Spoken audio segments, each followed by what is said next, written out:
Қыз өссе елдің көркі. Қыз өсірген ел көрікті ел. Өйткені қыз бала қазақ дәстүрінде болашақ ана, жас ұрпақтың тәрбиешісі ғана емес, сонымен қатар ол отбасының берекесі, үй тұрмысты гүлдендіруші, іскерлігімен, шеберлігімен өзін де, төңірегіндегі елді де көрікті етіп киіндіруші. Қыз кеткен соң ауылдан қызық кетер, тараған жәрмекенің базарындай деген сөз де осыған қатысты.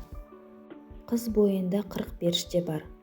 Қыз болмысына қатысты ала-құла пікірдің бұл мақал оған берілген оң пікірін білдіріп тұр. Бұл арадағы қыз бойындағы 40 періште оның пәктігі, тазалығы, ашылмаған жұмбақ сыры, таза махаббаты, ыстық мейірімі, адалдығы, тағы басқа асыл да абзал қасиеттері. Қыз еркем кестесімен көркем, ұл еркем өнерімен көркем. Мәпелеп еркелетіп өсірген қызың мен ұлың онсыз да өмірдің көркі екенін белгілі.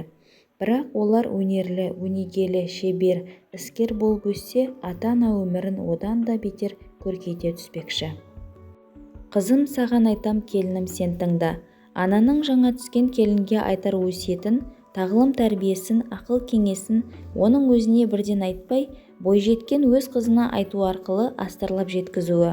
Өз қызына айтылған ақыл кеңесінде ол ащы шындықты ашып айтса да, ол онша ренжімейді. Ал оны бөтен елдің баласы саналатын келініне айтса, көңіліне ауыр алуы мүмкін. Сондықтан болашақта қызына да қажет болатын және жаңа түскен келініне де тәрбиелік мәні бар бұл тәсіл екі жаққа бірдей пайдалы деген жөн.